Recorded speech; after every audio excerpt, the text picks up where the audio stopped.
everyone. In the previous lecture, we have discussed the concept of numericals based on equation of motion. Today in this class, we will be discussing about the uniform circular motion. So dear students, please pay attention. This will be an amazing session because this is the last topic of our first unit, motion. So let's start with the topic. And dear student, as you know, velocity term, you know already about velocity, as velocity is a vector quantity. Vector means it has both magnitude as well as direction. So dear student, if there will be change in the magnitude of an object, then it will produce an acceleration. So it means what? Means if the object is moving along a straight line, अगर कोई भी object straight line path में move कर रहा है तो उस case में क्या होगा, वेलोसिटी का मैग्नीट्यूड जो है वो चेंज होगा. और अगर वेलोसिटी का ओनली मैग्नीट्यूड चेंज होगा, इन दैट केस जो एक्सेलरेशन प्रोड्यूस होगी that will be called as the linear acceleration. और लीनियर एक्सेलरेशन को हमने रिप्रेजेंट किया है, हमें पता है अच्छे से कि लीनियर एक्सेलरेशन जो होती है उसको हम रिप्रेजेंट करते हैं ए से. ओके, वाइल अगर ऑब्जेक्ट जो है सर्कुलर पाथ में मूव कर रहा है, if the object is moving along the circular path, तो circular path, suppose this is the circular path of an object. तो हम क्या देखते हैं कि ऑब्जेक्ट सपोज यहाँ से स्टार्ट हुआ, इस ए पॉइंट से बी पे रीच करता है, then C and then D. तो आप क्या देखते हो, एट एवरी पॉइंट ऑब्जेक्ट की क्या होगी, डायरेक्शन जो है वो चेंज होगी. और अगर किसी यूनिफॉर्म सर्कुलर मोशन के केस में अगर वेलोसिटी की डायरेक्शन चेंज होती है तो एट दैट टाइम जो एक्सेलरेशन प्रोड्यूस होगी that will be called as the angular acceleration. That will be known as the angular acceleration. और angular acceleration को हम represent करते हैं अल्फा से. ओके, तो suppose हम ये कंसीडर करते हैं कि सपोज कोई भी एक ऑब्जेक्ट है और वो, या एथलीट कंसीडर करो, वो एथलीट क्या करता है, एक सर्कुलर पाथ में मूव करता है. ये सर्कुलर पाथ आपको गिवन है से A B C and D. तो ये एथलीट क्या करता है, ए टू बी जाता है, स्ट्रेट पाथ है. देन अगर ये बी टू सी जाएगा तो अगेन बी से यहाँ इसकी डायरेक्शन चेंज होगी. सी टू डी जाएगा, again direction change. D to A जाएगा तो अगेन इसकी डायरेक्शन क्या होगी, चेंज होगी. तो यहाँ आप क्या देखते हो कि ऑब्जेक्ट की जो डायरेक्शन है वो कितने टाइम्स चेंज हो रही है, 4 time. First A to B, then B to C, then C to D and finally from D to A. तो यहाँ क्या हो रहा है, ऑब्जेक्ट की जो डायरेक्शन है, डायरेक्शन किसकी, डायरेक्शन ऑफ मोशन. तो डायरेक्शन ऑफ मोशन जो है वो 4 टाइम्स चेंज हो रही है. सिमिलरली अगर आप कंसीडर करते हो कि ऑब्जेक्ट जो है वो क्या कर रहा है, एक हेक्सागोनल पाथ में मूव कर रहा है. तो हेक्सागोनल पाथ में एज यू नो कि हेक्सागोन में कितने कॉर्नर्स होते हैं, 6 कॉर्नर्स होती हैं. तो 6 कॉर्नर हैं तो इट मीन्स क्या हुआ, ऑब्जेक्ट की जो डायरेक्शन ऑफ मोशन है वो कितने टाइम्स चेंज होगा, 6 टाइम्स जो है वो चेंज होगा. ओके, इन द सिमिलर वे अगर आप बात करते हो ऑक्टागन की, तो ऑक्टागन के केस में क्या होगा, ऑक्टागन नेम इंडिकेट करता है 8. तो motion of direction of motion जो है इन केस ऑफ ऑक्टागन वो कितने टाइम्स चेंज होगा, 8 times. Okay, in this way dear students, अगर हम नंबर ऑफ डिस्टेंसेस की, या आप कहो कि अगर हम नंबर ऑफ पॉइंट्स की या नंबर ऑफ कॉर्नर्स की बात करते हैं, तो अगर ये नंबर ऑफ कॉर्नर्स जो है इन्फिनिटी हो जाते हैं तो वो क्या फॉर्म करते हैं, वो फॉर्म करते हैं एक सर्कल। क्या फॉर्म करते हैं वो, एक सर्कल। अब हमने कहा था कि सर्कल के केस में at each and every point motion of direction क्या होगी, चेंज। एथलीट क्या करेगा, अगर एथलीट को हम सपोज यहाँ कहते हैं कि एथलीट को रन करना है, तो एथलीट क्या करेगा, सर्कुलर पाथ में मूव करेगा। उसकी डायरेक्शन जो है बी पॉइंट पे भी चेंज होगी, सी पे चेंज होगी, देन फर्दर किस पे चेंज होगी, डी पे चेंज होगी। तो हम यहाँ क्या देखेंगे कि जो एथलीट जो है उसकी स्पीड क्या रहती है, सेम। मीन्स जो मैग्नीट्यूड है स्पीड का, अगर सपोज वहाँ यहाँ 5 मीटर पर सेकेंड से मूव कर रहा था तो बी पे भी 5 मीटर पर सेकेंड है, सी पे भी क्या रहेगी, 5 मीटर पर second. In the similar way D पर भी क्या रहेगी, 5 मीटर पर सेकेंड। तो यहाँ से क्या क्लियर हुआ कि अगर ऑब्जेक्ट सर्कुलर पाथ में मूव कर रहा है उस केस में क्या होगा, ऑब्जेक्ट की स्पीड क्या रहती है, मीन्स मैग्नीट्यूड स्पीड का क्या रहता है, सेम। ओनली चेंज किस में होता है, डायरेक्शन में। ओके, तो इस मोशन, अगर हमें ये फाइंड आउट करना है कि डायरेक्शन ऑफ मोशन क्या होगी, हमने कहा कि डायरेक्शन चेंज हो रही है, तो अगर आपको direction of motion find out करना है तो आप क्या ड्रॉ करोगे, यहाँ ये एक पॉइंट है, यहाँ से आप क्या ड्रॉ करोगे, टेंजेंट। तो ये जो टेंजेंट मैंने वर्ड यूज किया है, ये टेंजेंट क्या रिप्रेजेंट करती है, this tangent represent the direction of motion of an object, कि ऑब्जेक्ट जो है कौन सी डायरेक्शन में मूव करेगा। और सिंपली आप क्या कह सकते हो कि ये क्या रिप्रेजेंट करेगा, वेलोसिटी की डायरेक्शन। Is it okay. अब क्वेश्चन आता है कि टेंजेंट क्या होता है। टेंजेंट क्या होता है, टेंजेंट एक ऐसी लाइन होती है जो सर्कल को किसी एक सिंगल पॉइंट पे टच करती है। Suppose for example, suppose this is a circle. Okay, circle का ये है ए पॉइंट, ये है बी पॉइंट, ये है सी पॉइंट। आपको 3 पॉइंट्स गिवन है and you have to find out the direction of motion. तो मैंने आपको बताया टेंजेंट क्या होती है, एक लाइन होती है। ये एक लाइन है जो क्या करेगी, सर्कल को एक पॉइंट पे टच करती है। अगर हम इसकी बात यहाँ कहें तो हम कहें कि ये लाइन जो है इसको यहाँ से भी टच कर रही है और यहाँ से भी एक पॉइंट पे टच कर रही है, तो ये 2 लाइंस हो गई, तो ये टेंजेंट नहीं है। टेंजेंट सर्कल को ओनली 1 पॉइंट पे टच करती है। ओके, और सिंपली आप क्या कहोगे कि टेंजेंट क्या होती है, ये सर्कल की रेडियस होती है dear, this is called the radius of the circle. तो टेंजेंट जो होती है रेडियस के, हमने ये यहाँ से ऐसे ड्रॉ किया है, वो क्या होती है, ऑलवेज परपेंडिकुलर। तो टेंजेंट क्या होगी, tangent is always perpendicular to the radius of the circle.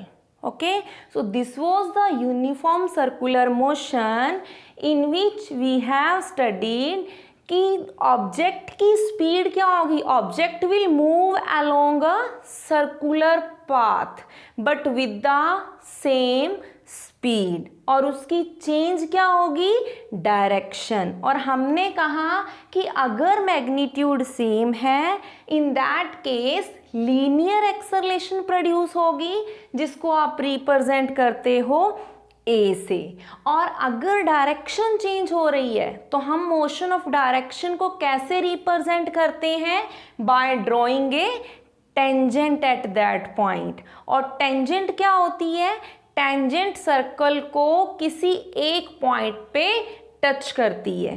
Okay, अब हम आते हैं फंडामेंटल कॉन्सेप्ट पे। Let us take an example.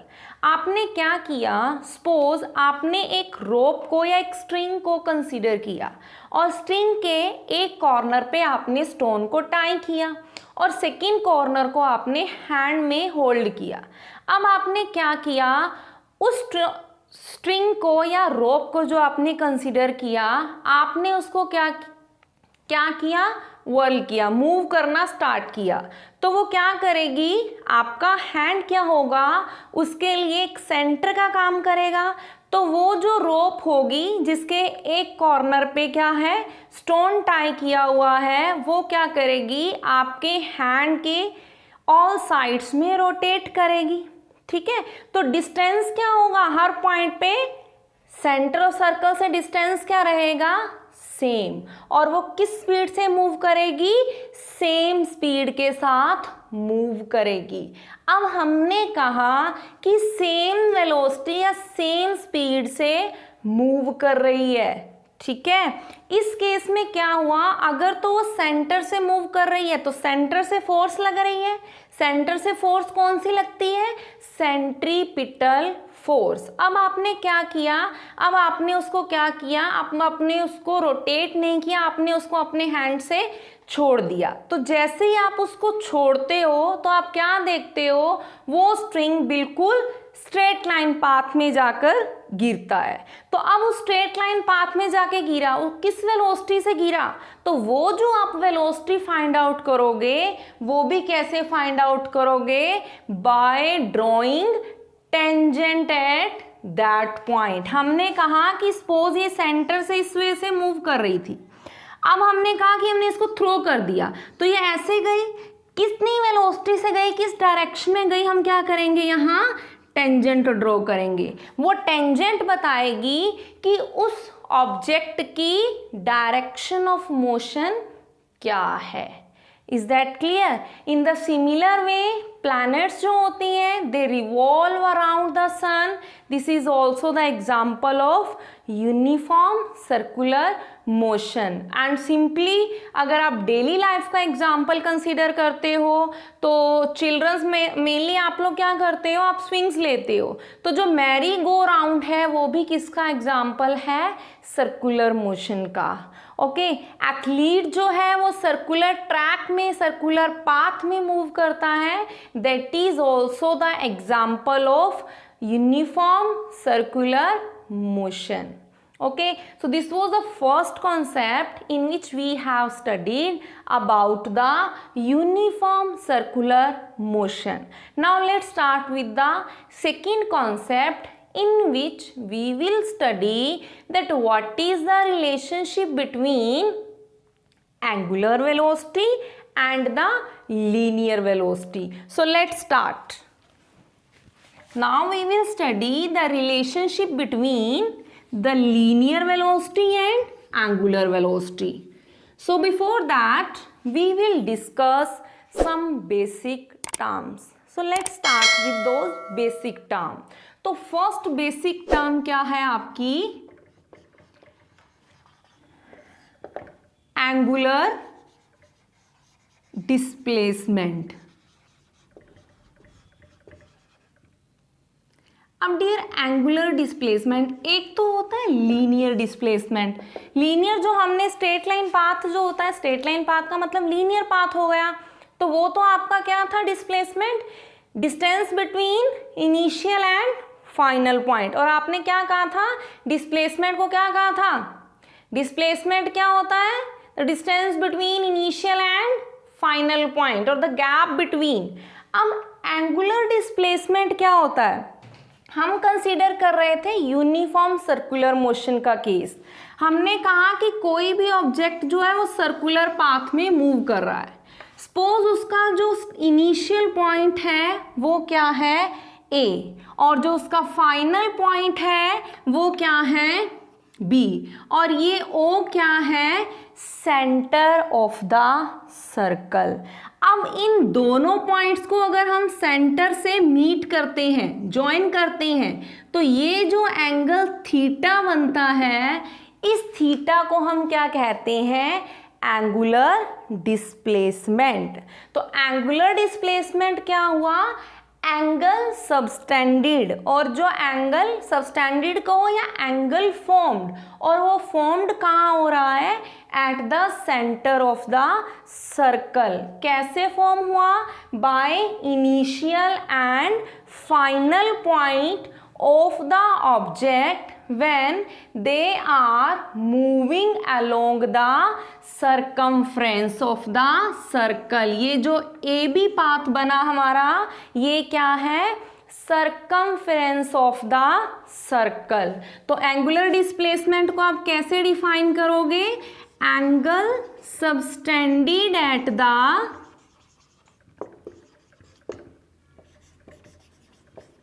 center of a circle by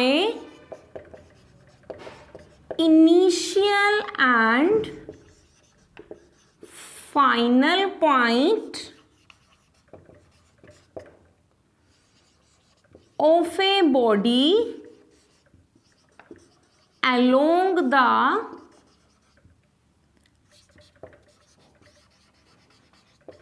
circumference of a circle। Okay, angular displacement का जो unit होता है वो क्या होता है, रेडियन। एंगुलर डिस्प्लेसमेंट का जो यूनिट होता है वो यूनिट क्या होता है आपका, रेडियन होता है। ठीक है, अब हम बात करते हैं एंगुलर वेलोसिटी की। तो सेकंड जो आपका है which is called angular velocity. तो एंगुलर वेलोसिटी को हम क्या कहते हैं, एंगुलर वेलोसिटी जो होता है इसको हम रिप्रेजेंट करते हैं ओमेगा से। इस W को हम क्या नेम देते हैं, omega.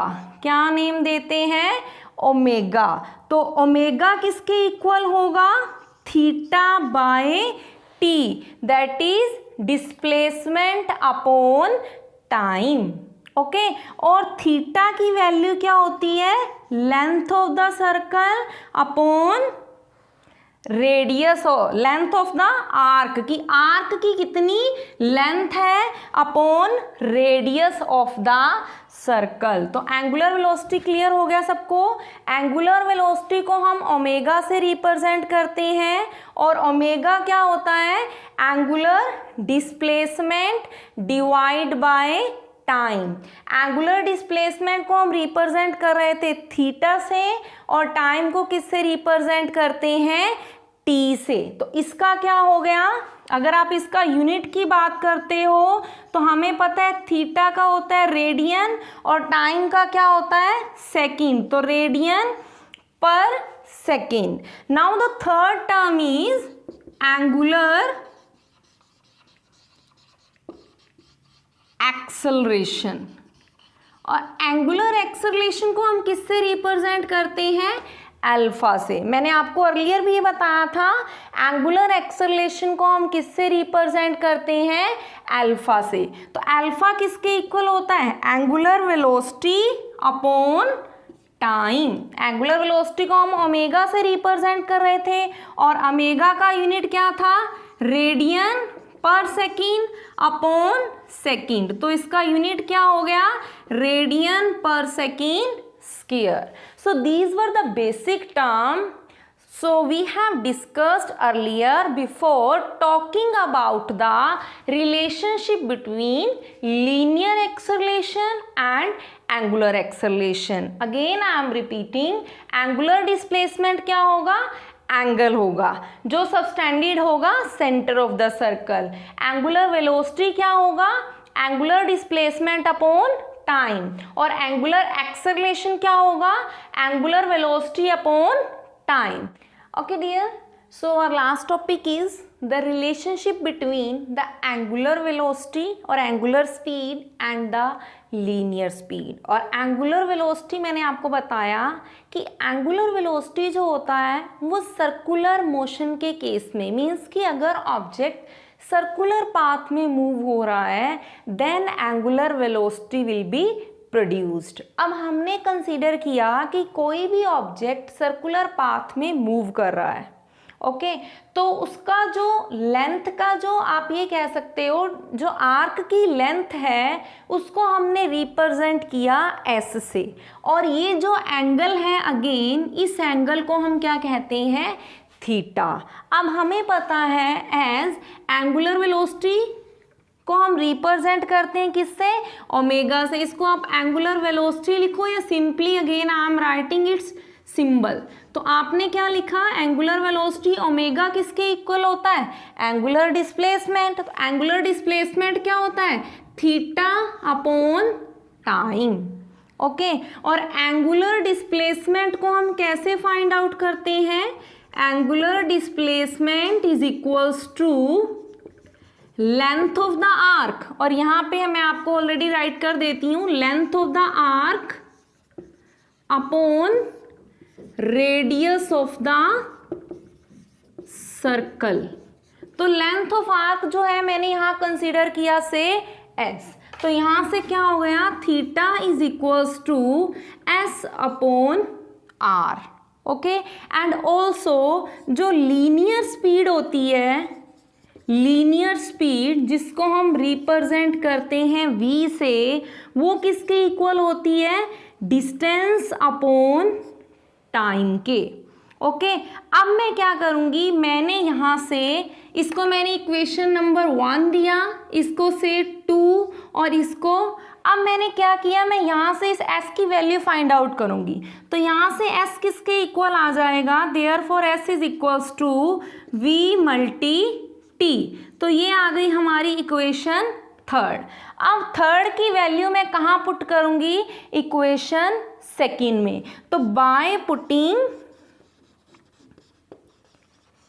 Equation third into equation second we get, तो हमें क्या मिला, theta is equals to S की वैल्यू क्या थी, v multi T upon R, तो एज इट इज है, मैंने ओनली यहाँ किसकी वैल्यू फाइंड आउट की थी, एस की, तो अपॉन आर।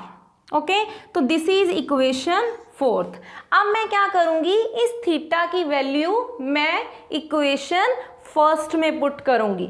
तो अगेन अगर मैं पुट करती हूं by putting equation fourth into 1 we get, तो हमें फर्स्ट के अकॉर्डिंग पता है ओमेगा किसके इक्वल होता है, theta as omega is equals to theta upon T. तो पुट करोगे तो थीटा की वैल्यू क्या थी, v multi T upon R, और t तो ऑलरेडी नीचे था तो वो ऑलरेडी यहीं रहेगा, इज इक्वल्स टू ओमेगा।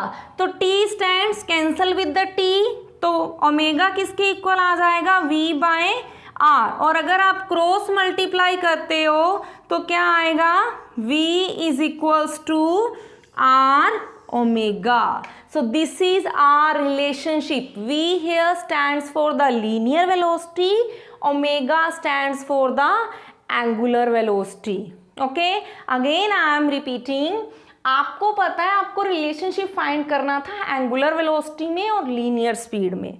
हमें पता है angular velocity theta by T होता है, और थीटा होता है length of the circle upon radius of the circle. आप बस वैल्यूज को रिप्लेस करते जाओ। Okay and finally you will get the result that linear speed is equals to the product of radius of the circle and angular velocity. So again take a recap. Today we have discussed what is the uniform circular motion. Second, how we can find out the direction of motion in a circular path. And after then we have discussed the basic term angular displacement, angular velocity, angular acceleration, and finally we have proved that v is equals to r omega. So today dear student, finally we have completed the first unit of our syllabus. So with this again, thanks to all.